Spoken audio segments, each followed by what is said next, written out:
Aksharam TV, bonjour, bonsoir. Tout dépend de votre position actuellement en nous suivant sur cette émission. Bienvenue sur les échos de la thérapie. Je suis Mario Soso.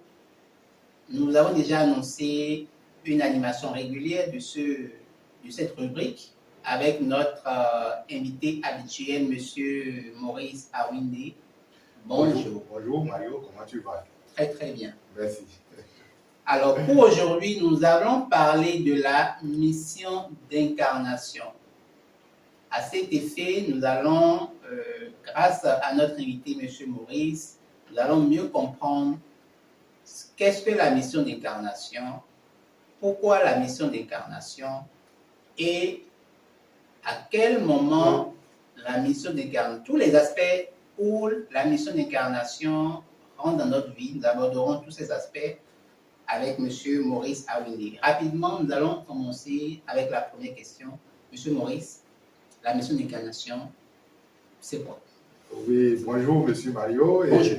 Merci, et c'est un plaisir de me retrouver toujours avec toi pour parler spiritualité, métaphysique, parler incarnation, désincarnation, toutes ces choses qui en fait font de nous ce que nous sommes véritablement. Et on l'avait annoncé que la première émission c'était des émissions introductives et que nous allons aborder les vrais aspects de la thérapie et la mission d'incarnation en est un. Ça fait partie donc des aspects, ça fait partie donc des services que nous offrons pour permettre aux gens de comprendre leur mission d'incarnation. Donc, tu demandais ce que c'est que la mission d'incarnation. La mission d'incarnation. Oui. Je vais partir d'une analogie. Lorsque vous êtes dans un service et qu'on devrait vous envoyer quelque part, généralement, on dit « je vais en mission » ou bien. Bien sûr. Et quand vous allez en mission, normalement, avant d'y aller, ce que vous devez aller faire est connu de celui qui vous envoie en mission et connu de vous-même qui êtes en train d'aller en mission. C'est ce qui se passe du point de vue classique chez nous. Et lorsque un pays envoie quelqu'un dans un autre pays, le représentant, ce que nous appelons les ambassadeurs, il est quand même clair qu'on doit partir avec une mission précise. Ce qu'on appelle généralement l'ordre de mission. Et généralement, il y a un papier qui témoigne de cela quand nous appelons l'ordre de mission. Exactement. C'est la même chose qui se passe du point de vue âme, du point de vue entité spirituelle. Tout simplement que la légende raconte que nous sommes en unité avec le Père, nous sommes en unité avec la vie, et qu'à un moment donné de l'éternité, instant sans instant, ça, on ne va pas développer cela, mais concevez tout simplement qu'il fut un temps où vous n'êtes pas sur cette terre. Et à un moment donné, vous êtes venu sur la terre. Posséder un corps à travers une dame. Un homme, certainement, c'est accouplé, a eu d'intimité avec une femme. Et les deux cellules se sont mises ensemble. Un processus de formation d'un corps a commencé sous l'égide donc des entités spirituelles. Et par la suite, il y a une entité spirituelle. Je ne dirai pas par la suite. Et déjà que vous avez constaté, vous vous êtes associé à ce processus. Vous vous êtes associé à ce processus pour finalement imprégner le corps de vie. Et on dit, on a accouché un bébé. Un bébé est sorti. Vous avez poussé un premier cri qui était le cri de la possession donc du corps. Ça fait partie des légendes de l'incarnation. On ne va pas aborder ces, disons, secrets dans cette émission. De toutes les façons, on retient tout simplement que vous avez permis à un corps de prendre vie et vous vous êtes donc approprié ce corps. Cela veut dire tout simplement que vous avez quitté un espace inconnu du physique parce que le monde physique n'a pas accès à cet espace et vous êtes descendu dans le monde physique à travers un corps qui a été formé dans le ventre d'une merveilleuse dame.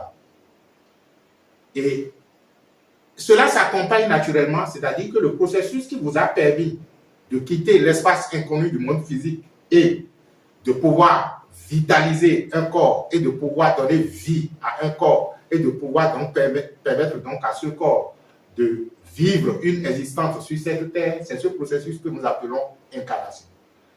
Et si ce processus s'appelle l'incarnation, avant donc de vous retrouver ici, vous avez décidé en tant qu'être, en tant qu'entité, en tant que cette étincelle de l'être, cette étincelle de Dieu, vous avez décidé donc de parcourir cette terre en ayant bien sûr quelque chose à être, à faire et à avoir.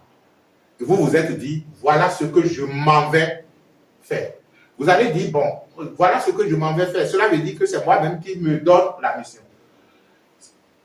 Ce que vous avez décidé de venir être, de venir faire et de venir avoir sur cette terre, c'est ce qu'on appelle en fait la mission de votre incarnation. Cela dépend tout simplement des acquis que vous aviez eus de par le passé et la synthèse des incarnations, c'est-à-dire ce qu'il faut comprendre en fait, c'est une incarnation est en fait la synthèse de toutes les incarnations passées. De telle sorte que l'incarnation que vous passez aujourd'hui a été le résultat et la synthèse de toutes les incarnations passées. C'est vrai que lorsque on se met donc à chercher et à comprendre le pourquoi de votre existence, il y a certaines incarnations qui sont prédominantes.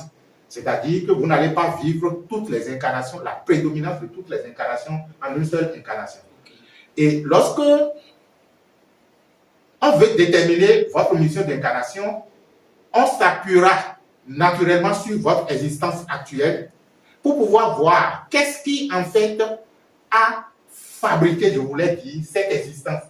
Quelle est la logique derrière cette existence? C'est ça en fait qui détermine votre mission d'incarnation. Donc la mission d'incarnation, c'est tout simplement ce que l'entité spirituelle que nous sommes, ce que vous avez décidé de venir accomplir sur cette terre, c'est ça qu'on pourrait appeler donc la mission d'incarnation. C'est-à-dire que quel est le choix que vous avez fait de vivre sur cette terre et quelle est la façon dont vous avez choisi de vivre en matière donc d'état d'être, en matière de faire et en matière donc d'avoir. C'est ça ce qu'on pourrait appeler votre mission d'incarnation. Est-ce qu'on peut aussi l'appeler mission de l'âme? Oui, la mission d'incarnation est en même temps la mission de votre âme. Parce que, en fait, quand on dit qui s'est incarné, c'est vrai que l'âme, la terminologie âme a plusieurs nuances. On va pas, on se réfère juste à ce que nous appelons Atman, âme, en tant qu'entité spirituelle, l'image et ressemblance de Dieu, qui en fait est, disons, la parcelle que nous sommes de la vie universelle qui prend corps à partir du moment où nous sommes un être humain. Donc, on dira que vous êtes un être sous la forme humaine. Donc, l'être que vous êtes et qui est maintenant sous la forme humaine a décidé d'accomplir quelque chose à travers cette forme humaine que vous avez. Je ne dirais pas à travers cette forme humaine que vous êtes, à travers cette forme humaine que vous avez.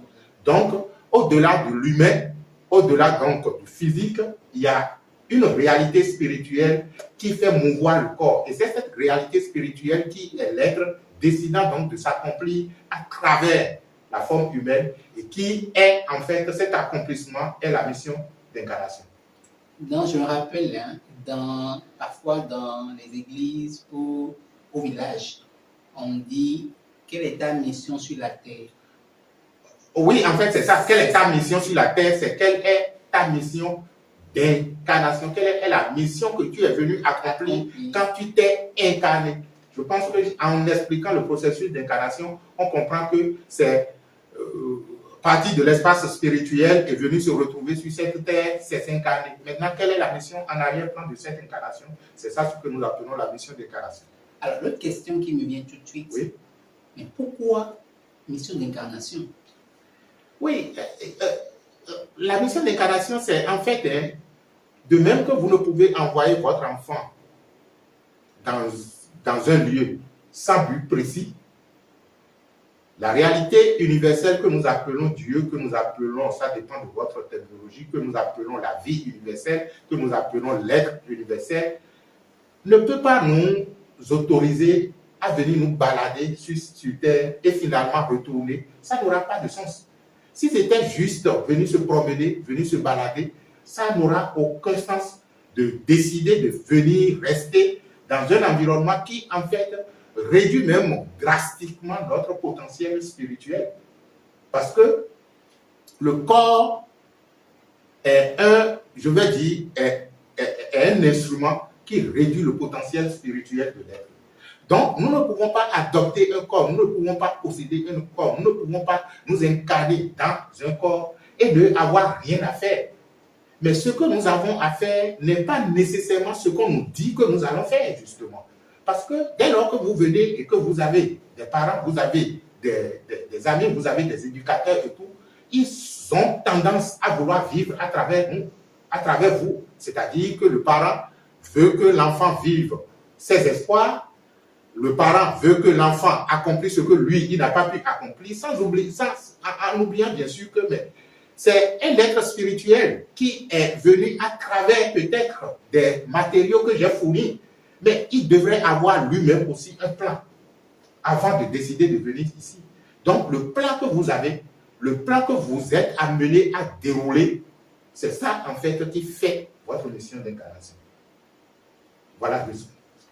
Est-ce que le pourquoi d'une mission d'incarnation est lié un peu à notre destin? Le problème du destin tel que c'est abordé généralement par la population ne nous permet pas de le faire lier à la mission d'incarnation. Sinon, on pourra tout simplement dire que votre mission d'incarnation est naturellement votre destin. Mais vu ainsi, cela veut dire que le destin devient alors un outil de votre choix et qu'il n'y a pas de destin disons au hasard. Il n'y a pas de destin de malheur, il n'y a pas de destin de ci ou de destin de ça. Votre mission d'incarnation, en fait, ne peut pas être une mission de malheur. Ça, c'est ce qu'il faut comprendre.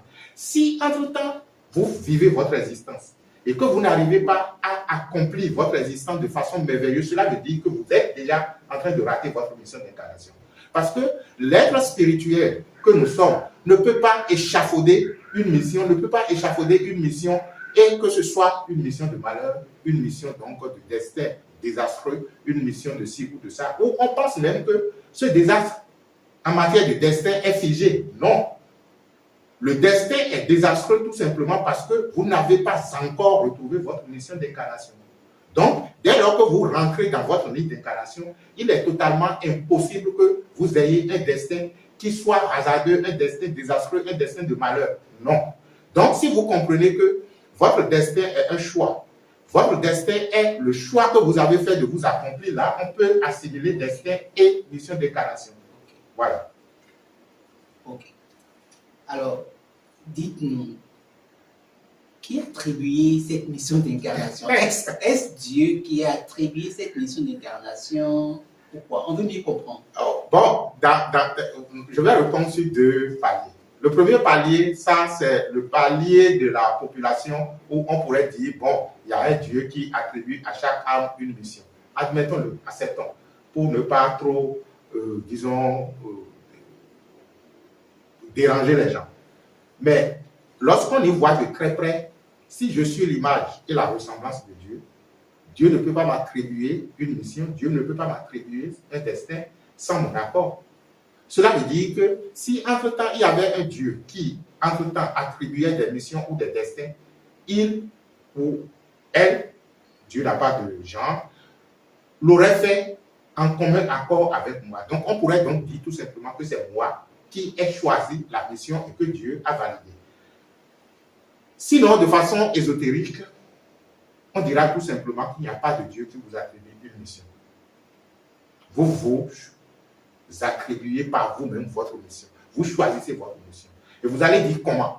Comment? Tout simplement parce que avant que vous ne vous incarniez, avant que l'âme ne s'incarne, avant que l'entité spirituelle ne s'incarne, il lui est donné la possibilité de comprendre les incarnations qu'il avait vécues.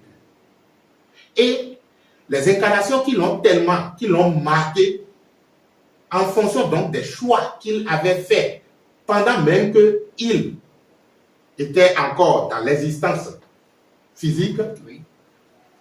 Tout ça concourt à ce qu'il dit, ah attention, je vais redescendre encore sur cette terre. Et si je redescends sur cette terre, voilà ce que j'aurai à faire, voilà ce que je vais corriger, voilà ce que je vais faire de bien, voilà ce que je vais développer comme, disons, talent, voilà ce que je vais développer comme don, voilà ce que je vais, c'est-à-dire voilà ce que je veux être. Et c'est dans une grande excitation, je vous assure, que vous décidez alors de reprendre le chemin et de vous incarner. Tout simplement parce que on regarde de loin. C'est comme si vous êtes par exemple sur si vous êtes disons au 20e étage de l'immeuble, vous voyez plus clairement que celui qui est au premier ou au deuxième. Bien sûr. Donc, les plans spirituels étant beaucoup plus subtils, beaucoup plus aérés, beaucoup plus donc libres que les plans matériels, dès lors que nous sommes de l'autre côté, on voit clairement notre capacité et notre potentialité à pouvoir tout accomplir. Et on se dit, ok, d'accord, regardez tout ce que j'ai, regardez tout ce que je suis, je peux les déployer à travers un corps que je vais prendre pour pouvoir améliorer certaines choses. Et c'est dans cette excitation qu'on prend le corps. Donc, tout ça là réuni m'attribue à moi-même, ou du moins je m'attribue à moi-même une mission que je décide donc de venir accomplir sur la terre. Ne pas le savoir, c'est errer sur cette terre et se retrouver encore de l'autre côté pour dire « Ah, attention, j'aurais pu faire ci ou pu faire ça ». Mais les parents n'ont pas une responsabilité d'orienter l'enfant dans sa mission d'incarnation, dès que l'enfant descend de la matière. Les parents ont une très grande responsabilité. C'est parce qu'à un moment donné, on a perdu la tradition authentique. Et quand je parle de la tradition authentique, je ne parle pas que de la tradition africaine, je parle donc de la tradition authentique de l'humanité. Quand je dis l'humanité, c'est l'englobant tout de la Terre aujourd'hui et d'autres sphères même d'incarnation, parce que en fait, l'erreur que les êtres humains font généralement, ils pensent qu'ils sont les seuls êtres incarnés dans l'espace. C'est une aberration. C'est une aberration. Je ne vais pas rentrer dans, mais il y a d'autres sphères qui sont habitées, s'il vous plaît. Donc, faites beaucoup attention quand vous pensez que vous n'êtes que les seuls êtres dans l'espace même physique. Revenons donc à l'incarnation. Lorsque nous naissons, il appartient à ceux qui nous accueillent. Ce n'est pas que les parents en termes de père géniteur et de mère géniteur, c'est la communauté qui devrait prendre soin de nous. Et quand, de par le passé, on parlait de communauté, il ne s'agit pas de « c'est mon enfant », c'est l'enfant qui vient au monde, normalement, est l'enfant de la communauté. Dommage que nous avons perdu tout ça, surtout en Afrique, ça, on avait le sens de la communauté, de telle sorte que l'enfant n'est pas éduqué par ses parents. Quand je dis parents, ce n'est pas, je parle de papa et de maman. L'enfant est éduqué par la communauté. Donc, ceux qui nous accueillent, si nous avons les bonnes communautés qui accueillent l'enfant, ce sont ces communautés, c'est la communauté qui s'occupe de l'éducation de l'enfant. Et c'est à la communauté donc de permettre à l'enfant de comprendre sa mission d'incarnation pour mieux participer. Vous comprenez? C'est-à-dire que si chaque enfant qui naît dans une communauté, la communauté lui donne l'opportunité donc de comprendre sa mission au sein de la communauté et dans le monde, regardez ce que le monde pourrait être. Bien entendu, de comprendre qu'aucune mission ne peut être une mission de désastre. C'est-à-dire que autant que nous sommes, quand nous avons choisi de venir sur cette terre, nous avons choisi donc de faire des choses de la façon merveilleuse, de démontrer ce que nous sommes en matière de vie, en matière de lumière, en matière de potentialité. Nous l'avons tellement mesuré et on a senti que c'était infini et illimité. Et nous avons dit, on viendra déployer cela ici. Donc le problème aujourd'hui, lorsque les enfants, nous, en tant qu'êtres humains, on n'est pas en mesure d'accomplir la mission que nous nous sommes assignés, cela veut dire que c'est la communauté elle-même qui a failli. C'est la communauté qui a failli et cette défaillance de la communauté se retrouve maintenant à pourrir la communauté qui produit encore d'autres défaillances et on est dans un cercle, disons, vicieux. Et quel doit être en fait le comportement des parents pour aider l'enfant à trouver sa mission d'incarnation? Aujourd'hui, que c'est bien dommage qu'on ne peut plus parler de la communauté, la responsabilité devient donc une responsabilité parentale pour permettre donc à l'enfant d'être déjà de bas âge, d'être orienté dans le processus de son incarnation. Un enfant qui naît au monde, chez nous, dans la tradition africaine, il y a ce qu'on appelle Jotor, le maître Gosson en a fait des émissions là-dessus qu'on détermine et tout. Donc, lorsque vous déterminez votre même Jotor et que le Jotor est connu, généralement, on devrait aller plus loin. Aller plus loin, c'est de comprendre quel est le principe sur lequel vous pourriez assimiler l'énergie donc de ce Jotor-là pour pouvoir donc réussir votre vie. Je ne sais pas si on se comprend. C'est-à-dire que même si dans la tradition africaine, il arrivait donc à ce qu'on détermine ce que nous appelons le Jotor, c'est-à-dire quelle est l'énergie que vous avez qui vous incarne, l'énergie de quel ancêtre vous incarne, il faut aller plus loin pour demander comment vous pourriez donc assimiler l'énergie de cet ancêtre-là pour pouvoir donc mieux réussir votre incarnation. Donc, lorsque nous parlons de la mission d'incarnation, qui en fait est déjà une mission de l'entité spirituelle que vous êtes, il s'agit donc de voir également comment accomplir cette mission. Et ça, c'est la responsabilité des parents, c'est-à-dire que aider l'enfant à comprendre ce pourquoi il est né et l'aider donc à retrouver la voie de l'accomplissement de sa mission. Ça devient aujourd'hui une responsabilité parentale et les parents qui ne le font pas n'ont pas totalement joué leur rôle.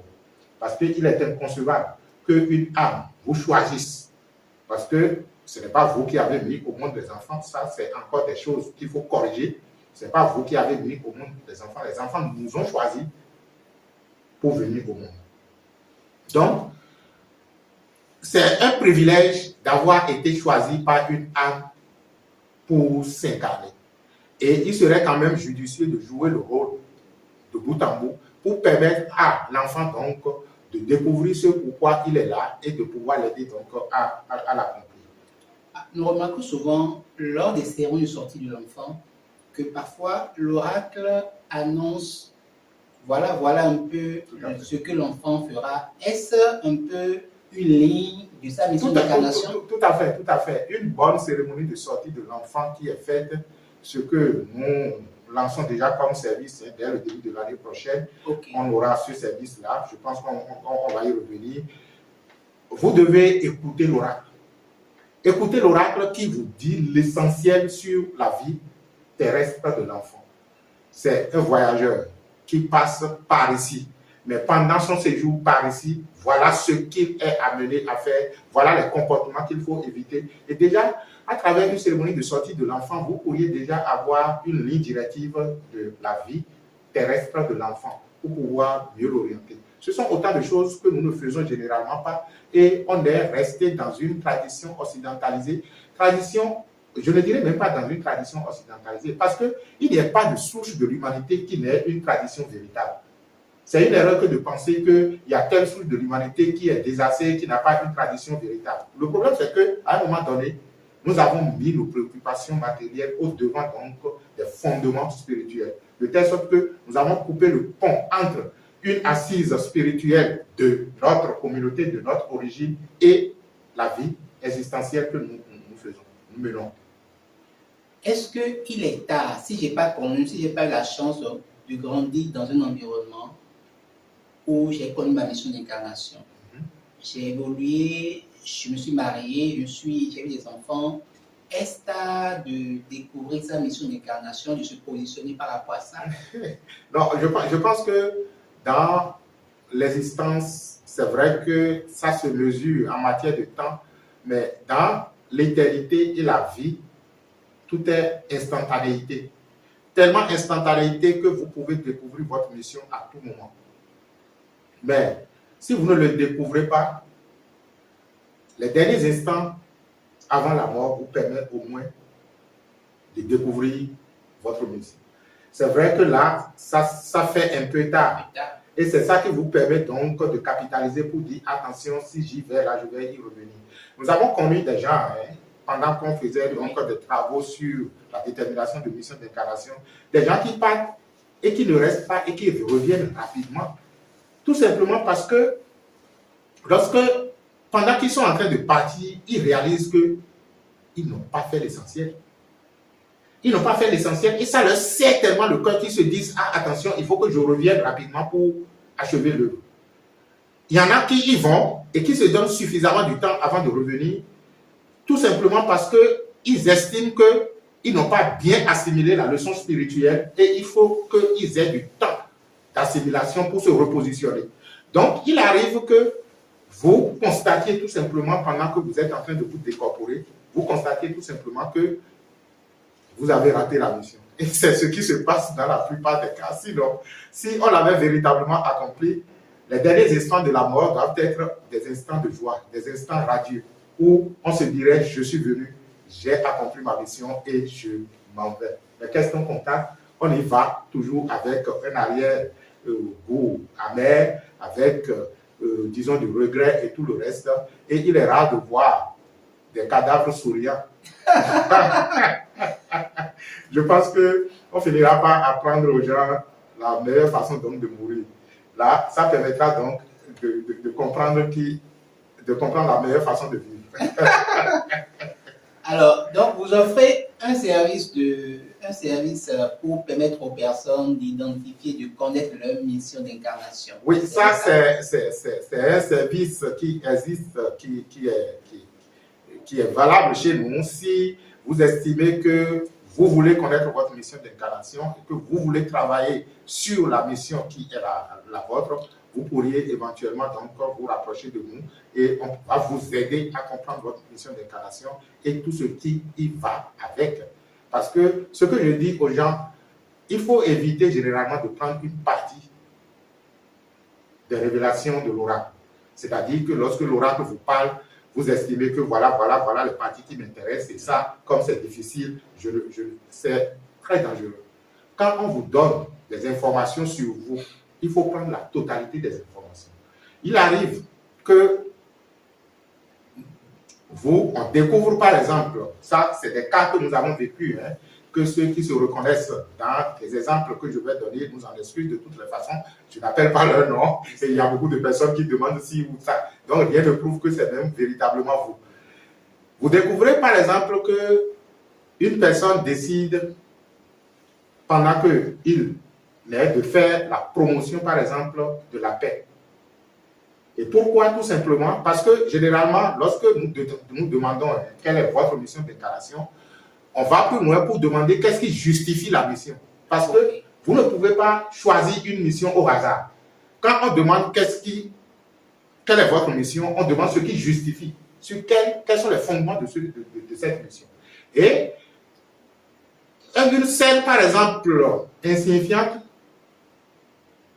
vous avez vécu, par exemple, sous tutelle, et vous avez constaté que on ne vous accorde pas les mêmes traitements. Au plus profond de vous, vous estimez que si vous étiez, par exemple, les parents, que vous auriez pu accorder le même traitement aux enfants. Et que vous estimez mais comment se fait-il que la vie crée des déséquilibres, c'est-à-dire crée des inégalités? En fait, votre âme est en train de répondre à une question. La vie n'a pas créé des inégalités, mais les êtres humains ont créé des inégalités. Et c'est ainsi que si vous avez vécu dans un environnement comme ça qui vous a marqué et que vous estimez que la vie ne devrait pas créer d'inégalités, que vous pourriez déjà choisir cela comme mission d'incarnation à une autre incarnation. Comme pourquoi, si j'étais maître de moi-même et que je venais sur cette terre, je ferais en sorte qu'il n'y ait pas d'inégalité. J'accorderai le même traitement à tous les êtres humains. Ça peut être déjà l'origine d'une mission d'incarnation. Ok. Vous avez par exemple utilisé de façon erronée la parole. Vous avez par exemple le don de bénir ou de maudire, et vous avez utilisé la parole de façon erronée au cours d'une incarnation, c'est-à-dire que vous avez utilisé ce pouvoir pour maudire plus que vous devez bénir, pour, disons, endommager plus que vous ne devez arranger. À une autre incarnation, vous choisissez par exemple donc de venir réparer les choses en utilisant le pouvoir du verbe que vous avez pour pouvoir donc rétablir l'équilibre, faire les choses correctement. Vous avez par exemple au cours d'une incarnation, disons, vous vous êtes comporté de façon pas trop correcte avec des personnes et vous avez, disons, porté entorse à la justice. On a découvert par exemple des gens qui sont venus à une incarnation donnée pour œuvrer pour la justice, tout simplement parce que dans la récente incarnation, ils étaient marqués par le fait que la justice n'est pas véritablement au service de la justice. Vous voyez, donc ça dépend de comment vous avez été marqué au cours d'une incarnation et quelle est l'incarnation qui en fait détermine celle-ci. Et c'est en fonction de ça que vous décidez par vous-même de dire, ah attention, si on me donnait le pouvoir, voilà ce que je vais faire. Mais le pouvoir, vous l'avez déjà. Vous avez déjà le pouvoir spirituel, mais tant que vous ne sachiez quelle est l'origine donc de cette mission et quels sont les outils que vous avez déjà à disposition pour accomplir cette mission, vous ne pourrez véritablement le faire. Alors, pour rapidement, je pense que nous sommes partis dans les temps de notre vidéo, mais je pense que ce dernier point que vous avez abordé nous attire un peu l'attention sur le fait que les parents ne doivent pas imposer leur, disons, le cursus de formation. Pas du tout. Il faut toujours voir ce que l'enfant est à même de faire, ce que l'enfant est à même d'être, je voudrais d'abord dire, pour pouvoir donc l'orienter. Et ça nécessite je vais dire, une compétence spirituelle. Une compétence spirituelle que nous avons tous. Si vous êtes tellement préoccupé, même à travers le rêve, vous pouvez l'avoir. Si vous êtes tellement préoccupé à orienter votre enfant, vous trouverez toujours les bons outils pour y arriver. L'un des outils, par exemple, c'est de vous servir de vos rêves. Déjà que l'enfant est dans le ventre, demandez à votre Dieu ou à l'Esprit Saint ou ce que moi j'appelle généralement l'espace de vérité en vous, quelle est la mission de cet enfant. Et vous pourriez communiquer avec l'enfant même pendant qu'il était déjà dans le ventre. Vous voyez, et déjà, il va vous dire pourquoi il est venu. À cette étape, c'est même beaucoup plus facile. Parce que là, il n'a pas encore totalement possédé le corps. Il opère avec sa maman pour pouvoir donc arranger le corps. Pendant ce temps, vous pouvez vous mettre en communication avec cet enfant pour lui demander de vous révéler sa mission. Et si vous ne l'avez pas fait, à la naissance, vous pouvez toujours continuer. Ne considérez pas les enfants comme étant des enfants. C'est des êtres hautement spirituels. Et ils sont d'ailleurs même, ils vivent même leur état de spiritualité plus que nous, les adultes. Parce que vous les voyez spontanés, innocents et tout. Donc, vous avez déjà perdu toutes ces qualités qu'il faut aller rechercher maintenant. Et si, au-delà de tout, vous nous sollicitez, on peut vous aider toujours à comprendre la mission d'incarnation de vous, de vos enfants et de toute la famille. Ça vous permet de savoir pourquoi telle ou telle personne se retrouve être ensemble et qu'est-ce que vous avez à faire. Merci pour le passage, M. Maurice Savigny. Merci pour ces explications. Je rappelle que vous trouverez dans la description les contacts pour pouvoir solliciter donc, le service de thérapie si vous avez envie de connaître votre mission d'incarnation ou si vous souhaitez accompagner vos enfants à connaître leur mission d'incarnation. Monsieur Maurice. Merci à toi, Monsieur Mario, et je remercie tous les téléspectateurs et téléspectatrices qui nous accordent leur attention et je vous dis que les bénédictions soient. Merci. Que les bénédictions soient et au rendez-vous prochain. Merci.